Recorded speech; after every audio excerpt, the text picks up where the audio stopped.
any team that's good at 3 games, it is this team historically. And you know what I want as well, Atlas, What's if we're going to be a little bit less from the Garen Cosmos?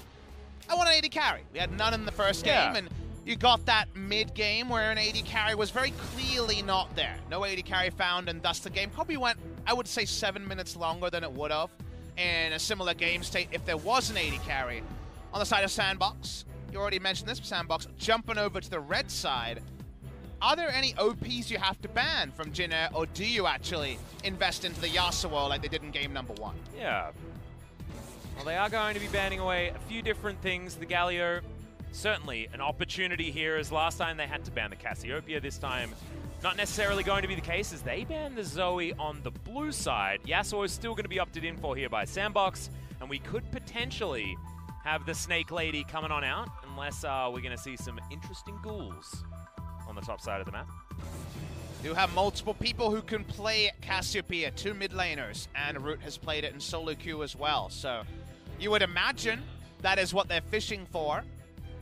We'll see if that confirmation is in fact put out there. Yorick Mori also sparing a ban this time out, and maybe they'll take a page from SANDBOX's book.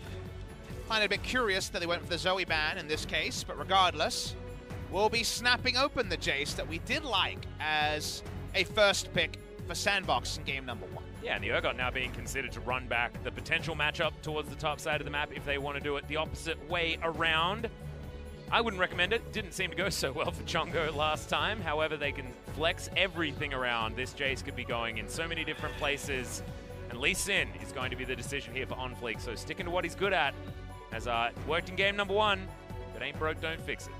I always get baited in games like this when it is SANDBOX versus Jin Air, because I'm always looking for signs, right? I'm not quite Fox Mulder, but I'm really interested in seeing what's going on. And when I see these in every game, it's always, am I showing nothing or do I have no more? Is always the question I want to know, right? I'm going to give OnFleek the benefit of the doubt because this man deserves it. He's been a monster this season, but seems like SANDBOX is just skimming from the top, just going for the super standard stuff in the draft so far. And also, like, why would you do that as well? If you so handily beat Jin Air in game number 1, don't show anything new if you don't have to. Because now the Tahm Kench does come in here once again. Going to see it on the blue side as Joker was playing it in game number 1, and now it's going to be in the hands of Kellen most likely. Ryze being looked at. Certainly would be even more flexibility. Can be going into 3 lanes, much like Jace being able to go into 4 if you call the jungle a lane. Wait and see if they settle on it, but it seems very possible here. It's been a favorite pick of Grace in the past, and we'll be taking Ryze. And the other thing with Ryze is you can just hunt Vlad wherever he goes, because even in the duo lane, Ryze wins out on trades against Vlad very heavily. And now SANDBOX have to round out what they're going to do in the first round before we go into the next bans. And you asked for an 80 carry. This could be time for one, as Ghost going back to an old favorite, but Cassiopeia being available at last pick on the red side first round. This would make a lot of sense. Don't know where the Snake Lady's going, but she could be going top lane. You know what the fun thing is, though, Atlas? This might be a merry-go-round where Ryze is hunting Urgot, but Cassiopeia is hunting Ryze, and we could see even more flex picks come in and a procession of lanes that may or may not happen. Very interesting to see what assignments these teams are going for, but they played with my heart. They didn't lock in an 80 carry, and now I'm worried with the chance that we may have a second 80 carryless game.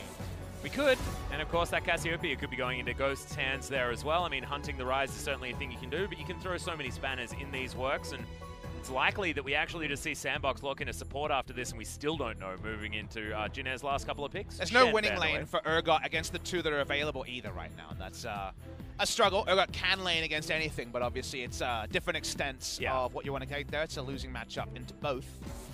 Shen going to be banned, a Joker favorite. He brought it back into the meta. Haven't seen it this week, but has been a big popular one. Griffin playing tomorrow loves to play the Shen. Nocturne going to be leaving the Rift, and then the Gragas is going to be the response here. Of course, a flex pick, something that Joker certainly likes on the bottom side of the map.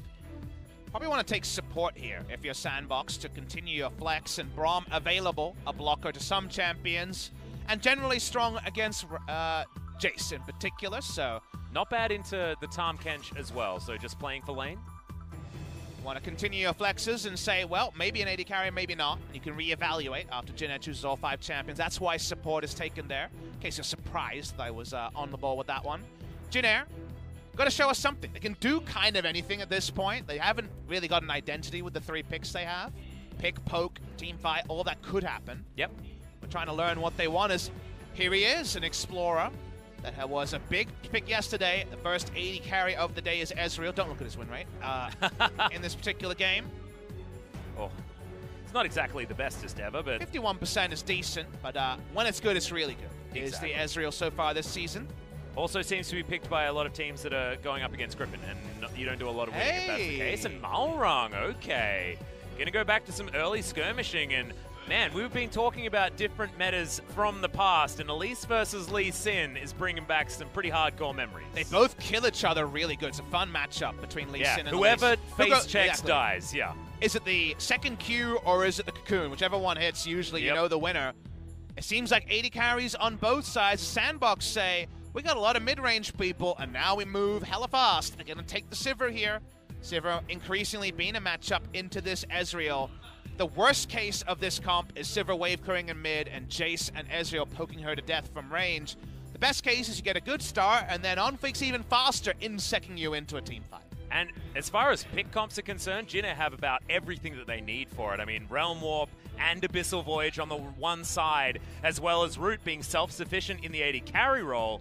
There are a lot of different things that Jinna can do here. Even their Siege feels very nice. Everything other than true 5v5 fighting is very possible here. Yeah. The Sivir kind of undoes these mid-range pick champions who gets pseudo-tanky. But otherwise, they can rotate, they can pick, they can poke, they can do a lot of things.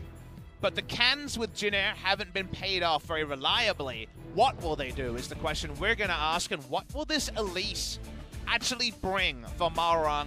It is 4-1, that includes a support game from Lehens, of course. Can we make sense of a lot of potential on the side of Jinna? Do remember, it's Chongo in the top lane on the Jace, not a recognized top laner, not Linderang, in precise. Yeah. I mean, the interesting thing here is that Jace is a very popular mid lane champion as well, so Chongo certainly would have a lot of time spent playing the champion. It's not like we're really going to expect him to not have mastery. All I'll say about that is I feel like mid-lane Jace plays really different to top lane Jace. You're abusing a lot of different things in the top lane, whether it's Klepto or not. And in the mid lane, it's much more about EQ wave clear, and the poke is a bit more unreliable.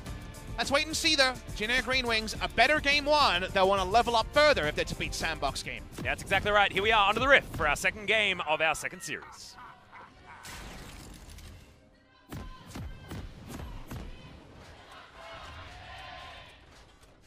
SANDBOX fans getting ladder and ladder each day.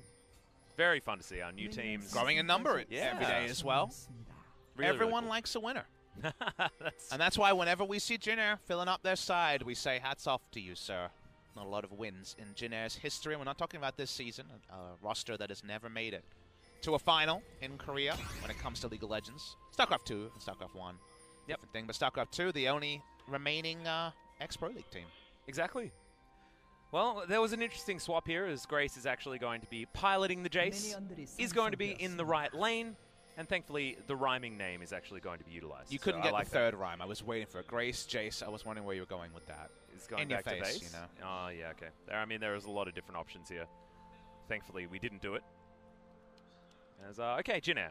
Can they actually pilot this pick siege type composition, and will they be doing it with some Frost Fangs is the question. Root certainly has the opportunity to. Last time we saw the Ezreal today, didn't actually decide to go into anything like that. Has there been a matchup that's changed a smaller amount but a noticeable amount more than Ryze versus Cassiopeia over the years? Where it's always been, it started being super favored one way and then incrementally, it's the matchup that's gone from, say, people were like, this is just a dominant lane to 90-10 to 80-20. Like, it's changed in such small margins over the time. Was at one point a 50-50. I think Cassiopeia, even after the latest nerfs, is probably... Oh, I'm finding it hard to put a number on it right now. Maybe 70 in this lane. Yeah, because Ryze has been nerfed. I think the Ryze nerfs in mid lane against a ranged opponent are where it's most pronounced, and Ryze has never really been retuned up in a long, long time. But just such small adjustments over time, but still a matchup we see an evergreen, I guess we can call it. Yeah, certainly one where Ryze sort of outlived Cassiopeia until she came back just recently in her super overtuned form. And the old Comet was changed so much, Malrung not going to be able to deny the Rift Scuttle on the bottom side, and that's double Scuttles coming in for OnFleek to start this one off. And not a max damage Cassiopeia by any means, 100 damage shaved off Miasma at level 18, also nerfs to Q, and no Comet. It's Phase Rush here to try to step around some abilities in the mid to late game, so I think the damage fall-off will be noticeable here on the Cassio, and you know why that's okay? Because Sivr's next to her, and Sivir ain't got no problems with damage fall-off, so if you don't need to shoulder all the burden, why not just be carried by a Sivir in the late game and be stronger in the early to mid game at avoiding ganks? The thing that I really like about this SANDBOX composition is it's going to be really hard for Jin Air to stop SANDBOX from brute forcing an engage against them. They've just got so many different gap close options, so many non-committal CC options, and can really follow up on basically anything that happens here as Malrung looking to try and put the screws in to Summit on the top side of the map. Grace on 2 wards. Yeah. Remember, turrets do a lot of damage. This juggling is not an easy thing. Who's going to be flashed out of the way of here is, okay, Summit just takes about 1 trillion damage. Grace didn't want to be tanking the turret, however, it doesn't matter. First blood going to Jin Air. And the juggling act was even better than expected. Nicely done. A very ferocious gank in the top side. Dove and Chongo. Yeah, continuing to trade. Biffo in the mid lane, but still fantastic news for Jin Air, who have been able to get first bloods in the past. Feels like we're seeing the other side of the matchup. Doesn't matter about the nameplates. Jace versus Urgot feels pretty Jace favored. This ends up being more damage than I first expected. The Cocoon misses, and yet this is kind of the worst case scenario because even Elise doesn't take turret aggro. So can't just repel, right? It goes on to Jace, but Urgot brittle. More brittle than we're used to after incremental nerfs, and nice game, Jin Air GreenWings. Really nicely done, and a Cull now picked up for Summit. He is feeling the pressure, and the opposite of a Cull. Exactly, serrated Dirk already.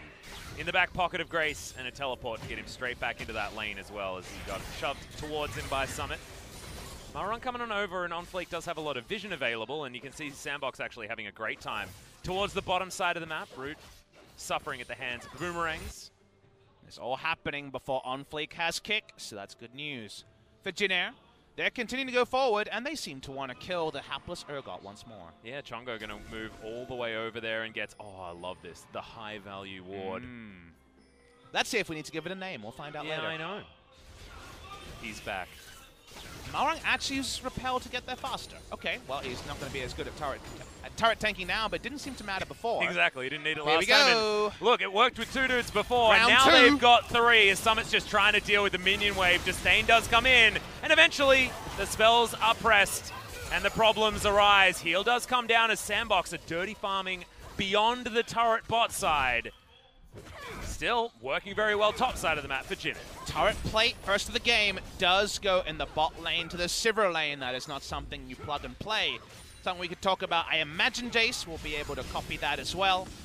Duncan on Summit, that's for sure. And Summit has been both an unsung and just a true hero. Yeah. For SANDBOX, a player who just watched on as Keen monopolized the starting spot for a Freak of Freaks in 2018.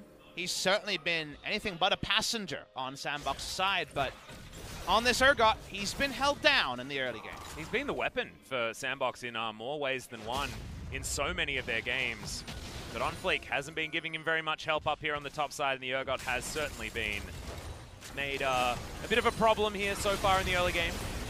Nobody uses any of their skill shots until after the Rune Prison is in, so sadly couldn't buffer anything with the Disdain there. So he goes down. Nicely played by the side of Jin Air.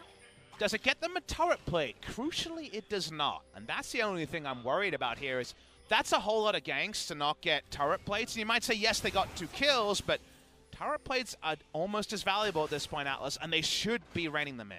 Yeah, very large amount of pings happening here on the top side of the map as Malrung doesn't actually know the right where anyone spot. is. Yeah, looking for this counter gank. Grace is going to move on up.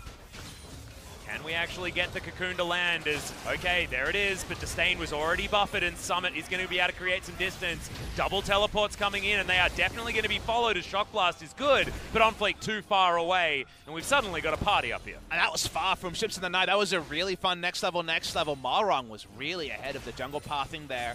The best moments of Malrung in this season have been the best moments of Jin Air. Yes, Grace had an MVP performance, but Malrung, I think, has had 3 or 4 games where he's done a lot of inspired stuff, and yet the game fell away from Jin Air. So, and it's in this stage of the game as well. I mean, pre-10 minutes has been when Malrung has really been the best that we've seen so far of Jin Air. Trades continue in mid. Chongo at home here, even though it is, of course, a role swap based on the nominal starting positions. Yep. There's a lot of mana on Chongo as he's trying to do battle with Dove, who's going to theoretically just have the greatest time ever. Tamkench is hanging around over here, though, just to try and give him a little bit of a hand and help shove this wave forward. Definitely feeling the pain of the experience decrease in the jungle that went live not too long ago. On Flake still level 5 at 8 minutes into the game. Yeah. Same story for Marung, but power farming level 6 while your enemy jungler gets a lot of things done was something that was kind of removed from the game. Early experience is the same, but even when it comes to level 6, time has been shaved off. Well, level 6 is now being hit as they steal away the blue buff over this side of the map. Great's coming on down, and they might be able to squeeze in onto OnFleek, but Kellen's not going to be able to get there in time, and OnFleek just wanders over a ward and gets himself to safety. A very high-value blue buff to steal because it does swing the matchup that we were talking about in mid lane pretty significantly. Back timing will have to come in. Chongo has no teleport, which is definitely going to stick out like a sore thumb. Gerald's back, Papa Smithy. It's not Gerald. Gerald's not in this game. He's lost. Gerald died. I didn't see it. So I was a school counselor before I was a caster. Some people know, and oh god. It's one of those things where you had to use plain language as a counselor. You can't dance around. You know, some of the serious things and emotions always are very high when it comes to being a teen and just what happens in school. So we've got to use real words here. Gerald's not coming back at us. Can he be Gerald too? No. Gerald had no descendants. He didn't? No. Oh man, we're having a real existential crisis here now. I mean, no, it's just you. What did Gerald's life even mean, Papa Smithy? It meant a lot. He did a lot of work in that game. Oh man. Lived a full life. Well, I mean, I feel like this other ward has now been inspired by Gerald. Okay, so you get to maybe name. This is Geraldine. It's Geraldine. Gerald. There we go. Farm bounty onto Sivir because of actual farming for once. Yeah, thank goodness. 20 CS ahead, and Ghost has been having a great time down here. Largely to do with farm, but also the turret plates will be playing a little bit of a part there as Ghost goes back home. See what he can actually purchase here. It's going to be Berserker's Greaves and actually has the BF Sword to augment more of an attack speed follow-up because he's just been smacking down on turrets and minions. I actually like this one. There was a moment in game number 2 of this series where Jin Air had more turret plates than SANDBOX. Hey. Is it a micro victory? Yes. Absolutely. Will it affect the result? Maybe not. But still something that Jin Air can hold their hat high on. Also, they might be able to grab another Rift Herald as well. They botched a few of these, but Dove throws out the miasma just to check things, and it's actually pretty intelligent. I don't think he knows that Chongo is actually there in that bottom brush. They really want this. They're teleporting onto a Spiderling to try to get it. Yep. And that's Grace just making his way back towards the top side of the map as well. So was happy to use that teleport in order to get back up there. And that's going to guarantee it here for Jin Air. And at 11 minutes, they've still got a lot of time to play with. And this first 2 turret plates that we were talking about may not be the only ones that go down in their favor this game. This could be a history-making moment. The best Rift Herald charge of Jin Air's year. Oh, yeah. You got 2 minutes, 3 minutes for just to hit a turret. Already, Bazinga Valley. I'm ready for Marung just to walk like beyond the minion wave and just press the button and then instantly get disdained by Summit. You think disdain's the ability? Yeah. Somehow I want him to be 4-hit passived by Braum during the charge. Oh, that was a real cute one there from OnFleek. Lands What the Q. other crazy ways could this happen? What's the worst way? I think 4-hit passive, literally autoed 3 times and a Q from Braum. No, he turns around and uses it, and then Dove walks past him in petrifying gazing.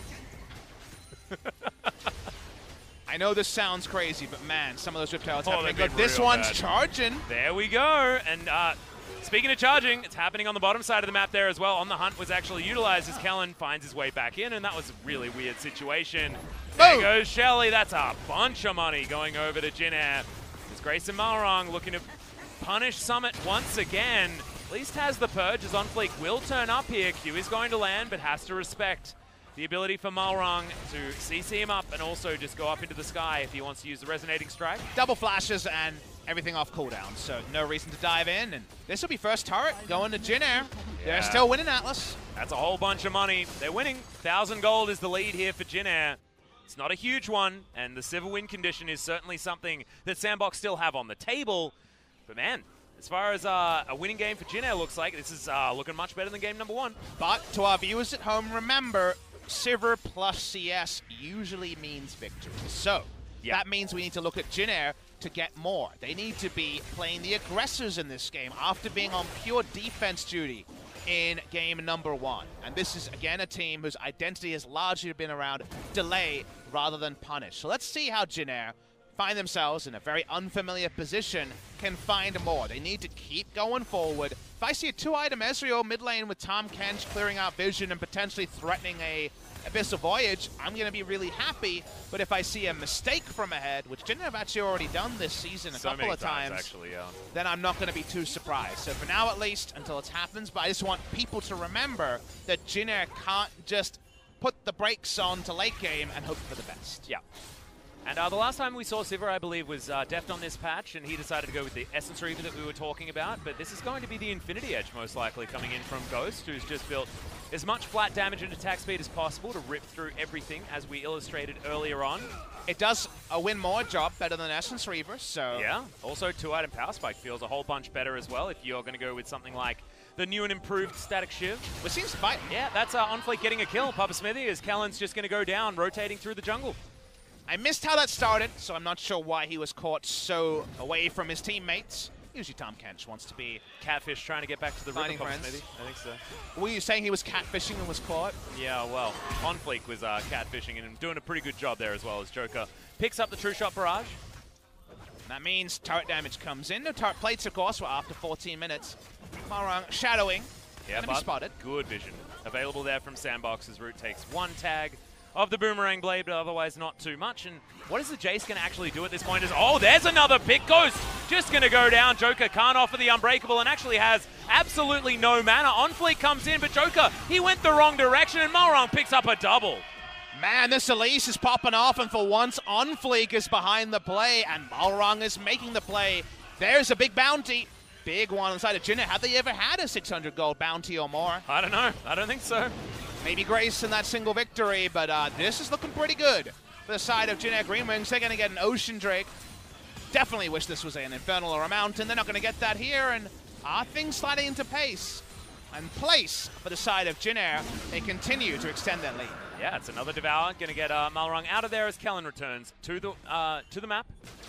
Summit pushes this wave up, but has to be very careful as Jace has found himself a minion wave to take down. Let's watch this one. Kellen goes for a walk and just straight up dies. So this is actually way less exciting than I perhaps hoped. There wasn't too much to criticize him for there. Just walked in and died. This is the part that's more interesting. And it also gives us time to wonder, what do you build now, Elise? Do you go double Magic Pen? Because it is more expensive on this patch, but you're snowballing, and he is. Chongo's dead. Oh.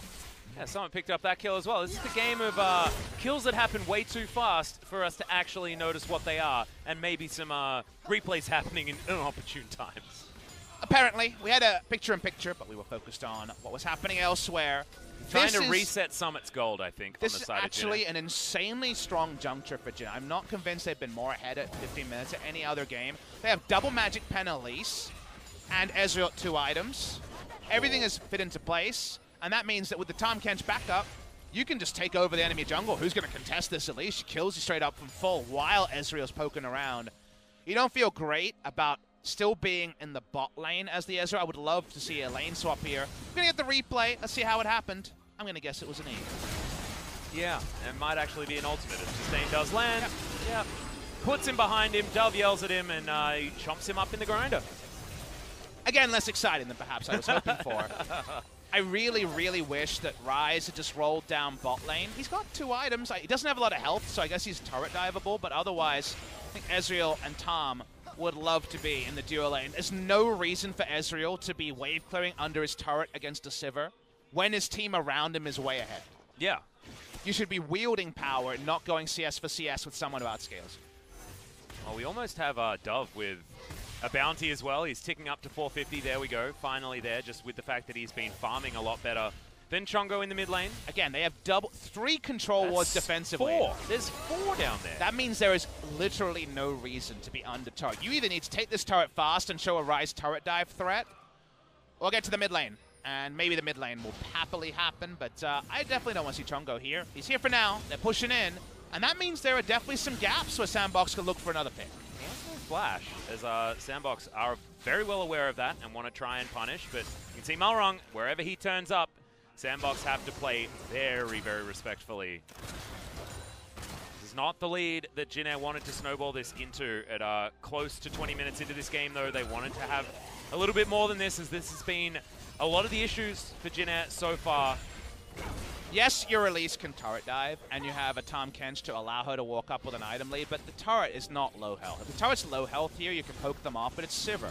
It's going to auto wave clear forever, and the turret will stay up. So this is where Jin Air is making a very big strategic mistake.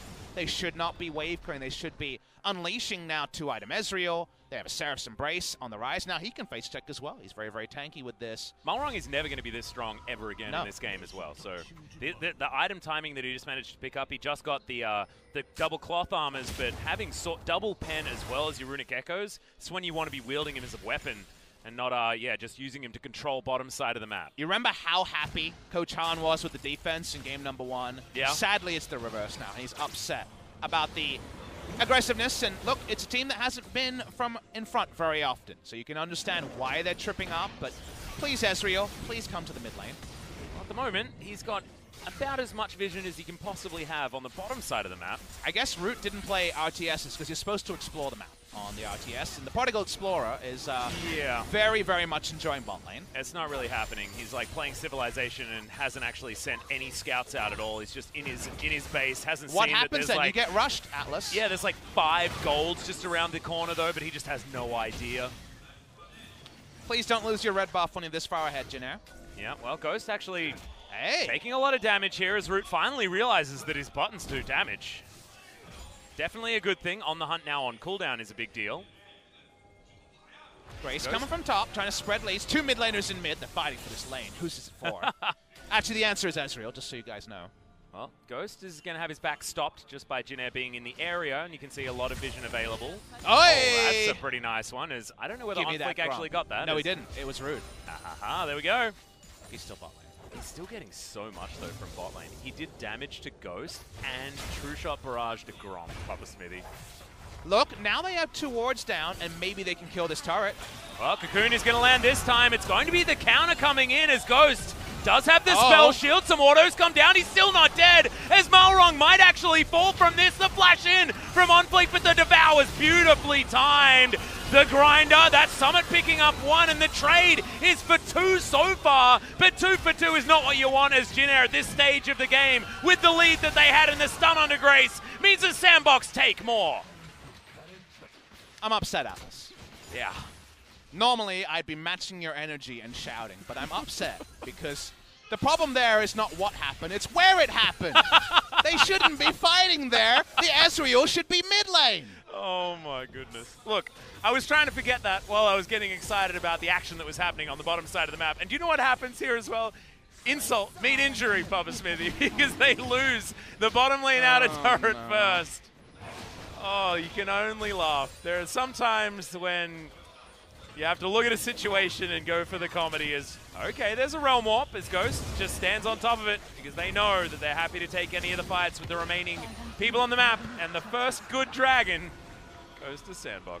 Just in case you want to know, the SANDBOX coach also very angry now because, again, 8 other teams would have beaten you in this game, especially in the early game. Oh, yeah. Watch the replay here, and Ghost actually is able to proc the passive here because he holds on to Spell Shot. I think he plays this really well. Yeah, I did. And that means that Malrong, remember that Malrong is ultra strong, doesn't get anything else done apart from taking down Ghost.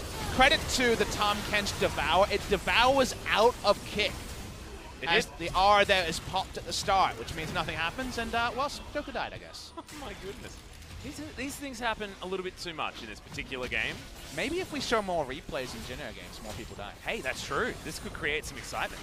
It's like when Valdez started apologizing for things to deal with some previous issues in our last season. It's actually really cute from OnFleek there to get as many of those Krugs as he possibly could. Rude is exploring the map. He's found another part of the map. Oh, my goodness. It's mid. He's going for round 2. He lost the first one. Now he's going for round 2. Can I get this turret first? The answer might actually be no. Previously on this game that we're learning much about. Okay, yeah. Yeah, I mean, Joker backing in the wrong spot. There's a lot of pals. Chongo had a lot of pals up there towards Not the top often side. is the enemy support flanked in 3 different directions. Are we 3 for 3 on really boring replays? Yeah. We should put in a request to never actually have these replays shown and then just decide in our own minds exactly what happened. Like, Joker could have been doing something incredibly heroic. He's devouring, getting a cool flash off, even though he didn't actually flash as Joker. Okay. Taking more damage as he ghosts after the fact. And he flashes away after Arcane shifting in. Yeah. That's another way you can play the game. Ghost himself has 2 items against Ezreal's 2 items. Sivers are better, by the way. Yes, they certainly are, especially these particular 2 items.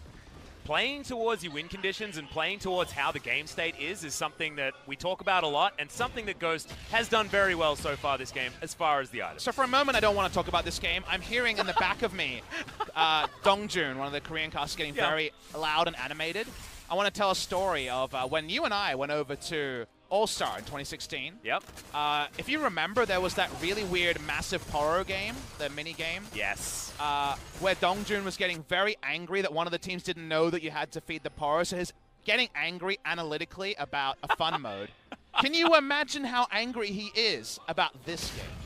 Knowing him personally, yes, I absolutely No doubt, he can. is seething with rage. Oh, that's a really cute little stun as the grinder is going to be procced very easily onto Grace. Not the player that Jin Air wanted to lose, as he almost buys 2 serrated Dirks out of frustration. Okay. And yeah, I think that Dongjun's even feeling worse now. Like, it's not getting better, Papa Smithy. I feel like we're not upgrading the situation, as Inatar at bot lane is going to fall down. Oh, insult and injury are best friends at this stage. Well, I need to look at the minimap now because I kind of glazed over with anger for 5 minutes. You did do that. If you look at the gold lead, it's 2,000 gold lead SANDBOX. We're not commenting on the why, we're just commenting on the is. Yep. At the moment, we've got to all be play-by-plays. Let's do. just talk about what's happening. Joker missed a Winter's Bite. Okay. Malrung's still elite. Can we show some replays of some more kills? No, they weren't great, Papa Smithy.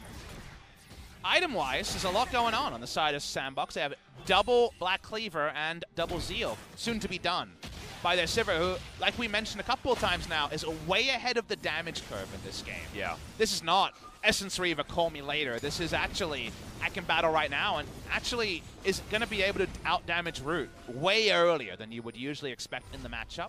Is he going to go Rapid-Fire Cannon into the... I think he could go PD here. Yeah, he could it's go not PD. a bad PD timing. I like PD on Sivir just in general as well. Especially when double flat pen has come out and it's Jace, Elise, Ryze, Ezreal. All these guys do a lot of damage, so I think it's fine either way. You could understand both, just because Sivir and her weird positioning, fighting with her tank line.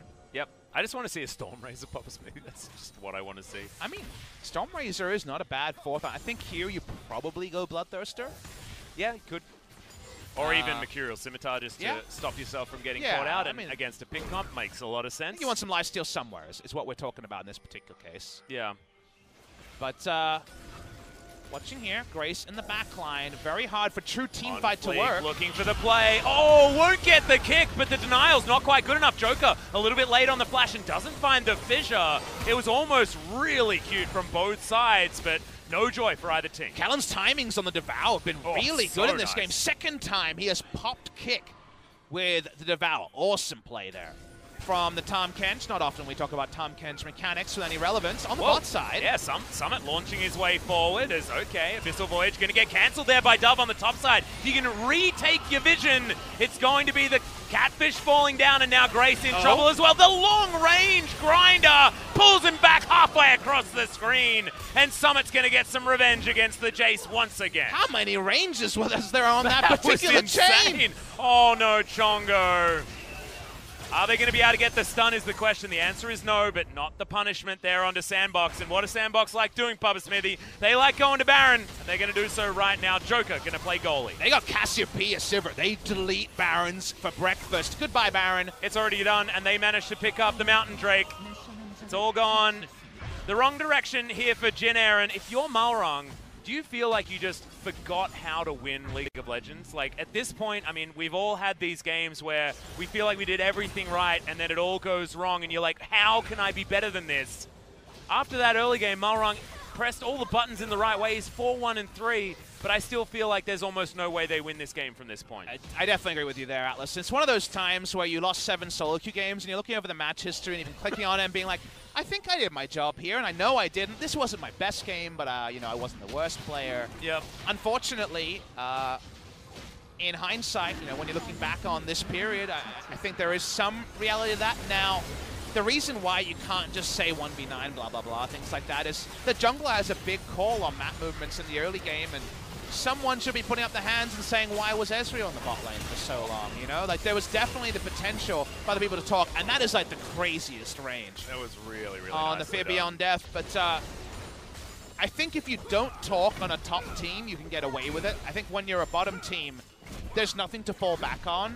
You need to be ordering around your troops, and my guess is there wasn't too much ordering by any member, and while he's had a good game, there's still more you can be doing at any point. And you have to talk about mentality as well. I mean, this is a Jin Air squad that hasn't tasted victory so far in 2019 at all.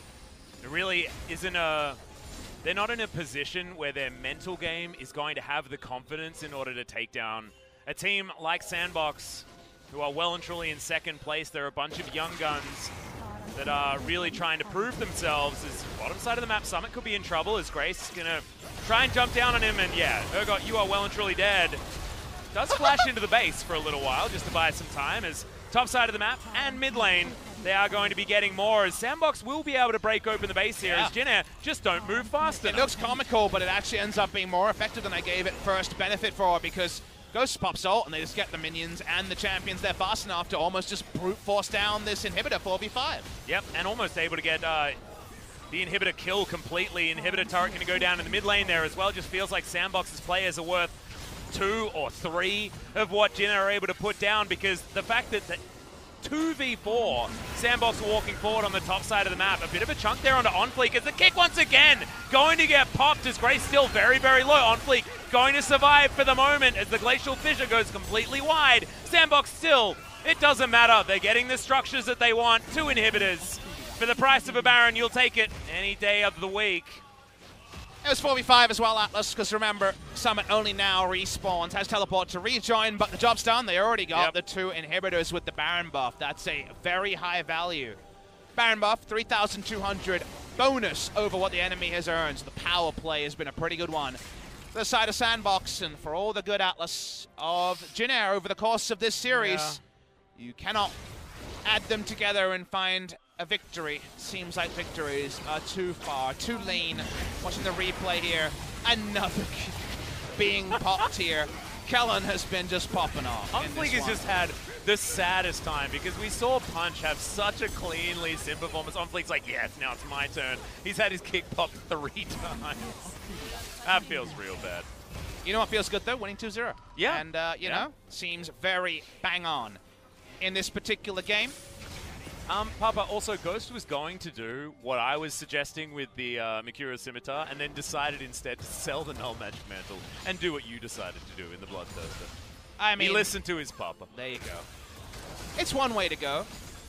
I wish Jin Air would have listened to me.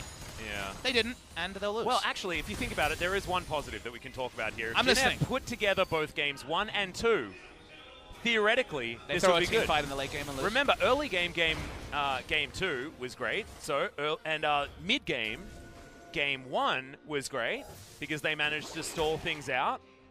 If you added both of those together, you might have a win. Is it possible that for an 18-0 we need a 0-18? Maybe. Well, On the Hunt is going to be popped here as Jin Air moving ever closer towards that 0 and 18 as their base is just getting decimated. Last remaining inhibitor, he's going to go down as Root is playing frontline, but SANDBOX are just ignoring him. The Shock Blasts are empowered, but just not looking as powerful as what we saw from Summit in game number 1. He's down to about half health. He's going to soak himself.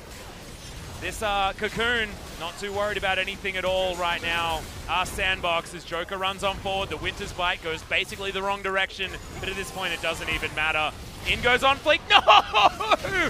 The kick this time does register with the damage, but otherwise not too much. Petrifying Gaze stuns up 3.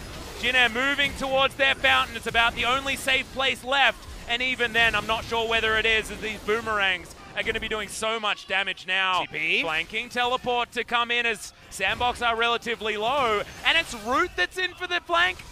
I don't know whether that's exactly what you want, but he does manage to pick up one. Joker might be the next option here as Realm Warp is going to deliver some minions, some Spiderlings, a whole lot more. And Root's able to actually route them here as the Empowered Shock Blast gets the Snake Lady, and now SANDBOX, they just need to try and run for the hills. They can't. This could actually be the ace as Joker does not have the flash. And oh god, the Winions! Grace, you can't be doing that right now, my friend. You have to be going towards this Nexus that is getting torn to shreds. Good news, they're distracted, just like we were in this particular game. This is the turret defense. Did they pay the DLC to get extra strength? MVP Maybe they Joker. did. And Joker, True that shot barrage. Oh, just the edge.